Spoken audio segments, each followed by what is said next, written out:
The Second Amendment, not a right, but a duty. The Second Amendment of the United States Constitution is not merely a suggestion, nor a privilege granted by the government.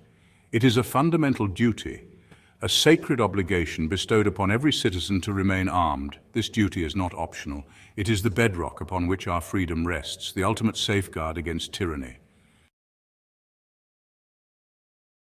Founding Fathers' vision, a well-armed citizenry, a free nation. The vision of our Founding Fathers was not just about independence from British rule. It was about creating a nation where liberty and freedom were safeguarded by its very citizens. Our Founding Fathers, the architects of liberty, understood this truth deeply. They knew that the foundation of a free nation rested on the shoulders of its people, empowered and vigilant. Noah Webster, a prominent voice of the Revolution, declared, "Before a standing army can rule, the people must be disarmed." His words were a stark reminder of the perils of a government unchecked by its citizens. They knew that a disarmed populace was easy prey for a power-hungry government. The lessons of history were clear to them. A government that fears its people is a government that respects their rights. Thomas Jefferson echoed this sentiment, writing, "The strongest reason for the people to retain the right to keep and bear arms is, as a last resort, to protect themselves against tyranny and government." Jefferson's words were not just theoretical musings, they were a call to action, a reminder of the ever-present need for vigilance. These were not mere words. They were principles forged in the crucible of revolution, born out of the struggle for independence and the desire to create a lasting legacy of freedom. The Founding Fathers had witnessed firsthand the dangers of an overreaching government. They had seen the consequences of unchecked power and the suffering it brought to the people. They understood that the only true guarantee of freedom was a well-armed citizenry capable of defending itself against any threat, foreign or domestic. This belief was not just about the right to bear arms, it was about the responsibility of each citizen to stand as a guardian of liberty, to ensure that the flame of freedom burns brightly for future generations. The Second Amendment's true power, restraining government tyranny. The Second Amendment, therefore, was not designed to facilitate hunting or self-defense against criminals. It was designed to limit the power of the government. It was a clear message. The people, armed and vigilant, would not tolerate tyranny. This principle, enshrined in our Constitution, is what separates us from the subjects of dictatorships. We are not beholden to the government. The government is beholden to us. Infringement is unconstitutional. No exceptions, no compromise. The Second Amendment is a cornerstone of American liberty, a shield against tyranny. Any attempt to regulate, restrict, or infringe upon the Second Amendment is a direct assault on the Constitution and the very foundation of our nation. It undermines the principles upon which this country was built. Every law, every regulation that seeks to limit the types of firearms citizens can own is a step towards eroding our freedoms. The diversity of firearms available to the public is a testament to our right to choose how we defend ourselves. The capacity of their magazines, often targeted by legislation, is crucial for self-defense and the defense of others. Limiting magazine capacity is not just an inconvenience.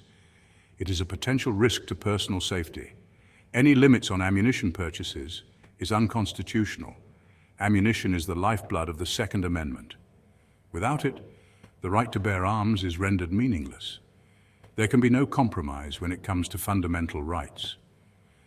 The moment we allow exceptions, we open the door to further erosions of our liberties. The Second Amendment is not open to interpretation or subject to the whims of politicians. It is a clear directive from our Founding Fathers, meant to protect the citizens from any form of oppression. It is a clear and unambiguous mandate. A well-regulated militia, being necessary to the security of a free state, is a reminder of the importance of a well-armed populace in maintaining freedom. The right of the people to keep and bear arms shall not be infringed. This right is not just a relic of the past, but a vital part of our present and future. It ensures that we, the people, remain the ultimate guardians of our own liberty. Armed citizens, the last bastion against tyranny. We must never forget that the greatest threat to our freedom lies not in criminals or terrorists, but in the potential for government overreach. History is replete with examples of governments, even our very own, turning on their own citizens, disarming them, and crushing dissent. A well-armed citizenry is the ultimate deterrent against such tyranny. When the people are armed, the government thinks twice before encroaching on their liberties. Our Second Amendment is not a relic of the past. It is a vital safeguard for the future. Regulating firearms, an act of treason against liberty. Those who seek to disarm us, who advocate for stricter gun control measures, are not acting in the best interests of the people. They are actively undermining the very principles upon which this nation was founded. Their actions are not merely misguided, they are a betrayal of the Constitution, a betrayal of our founding fathers, and a betrayal of the American people. They are, in essence, committing an act of treason against liberty itself. Our duty, our freedom, stand armed, stand strong. In these times of uncertainty, it is more important than ever to remember the principles that our nation was founded upon. It is our duty as American citizens to resist these attempts to infringe upon our rights. The Constitution is not just a piece of paper, it is a living document that guarantees our freedoms and liberties. We must stand firm in our commitment to the Second Amendment and to the principle of a well-armed citizenry. This amendment is a cornerstone of our society, ensuring that we, the people, have the means to defend ourselves and our nation. We must educate our friends and neighbors, spreading awareness about the importance of our rights. Knowledge is power, and through education we can build a stronger, more informed community, challenge the lies and distortions peddled by those who seek to disarm us. Misinformation is a powerful tool used to manipulate and control, but we must stand vigilant and question everything, and elect representatives who will uphold the Constitution. Our votes are our voices, and we must use them to ensure that our leaders respect and protect our rights. Our freedom depends on it. Every action we take, every decision we make, contributes to the preservation of our liberty. Let us stand together, armed and vigilant, as the ultimate guarantors of our own liberty. United, we are strong; divided, we are vulnerable. Let the message ring out loud and clear. We will not be disarmed. Our resolve is unbreakable, and our commitment to our rights is unwavering. We will not be silenced. Our voices are our power, and we will continue to speak out against any form of oppression. We will not be ruled. Our independence is our birthright, and we will defend it at all costs. We are Americans, and we will remain free.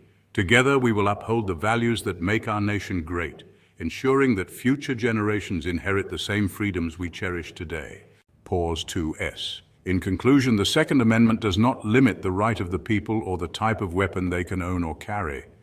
The Constitution and the Second Amendment limits the power of the government to regulate firearms. All firearm restrictions and regulations are unconstitutional. Any politician who tries to pass a law or regulation that infringes on any of our rights has violated their oath of office and the Constitution.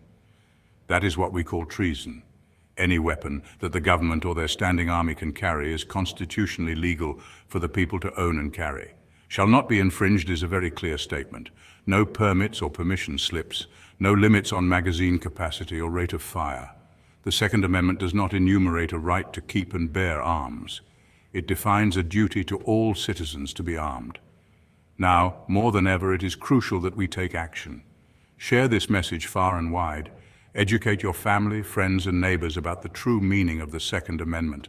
Join local and national organizations that fight to protect our rights. Stay informed about legislation that could impact our freedoms and make your voice heard. Write to your representatives, attend town hall meetings, and never be afraid to speak out. Remember, the power lies with the people. Together, we can ensure that our rights are preserved for future generations. Let us be the guardians of our own liberty, standing armed and strong, vigilant against any threat to our freedoms. This is not just a fight for our time, it is a fight for all time. Our forefathers entrusted us with this responsibility, and it is our duty to uphold it. Stay frosty, my friends. Keep your head down and your powder dry.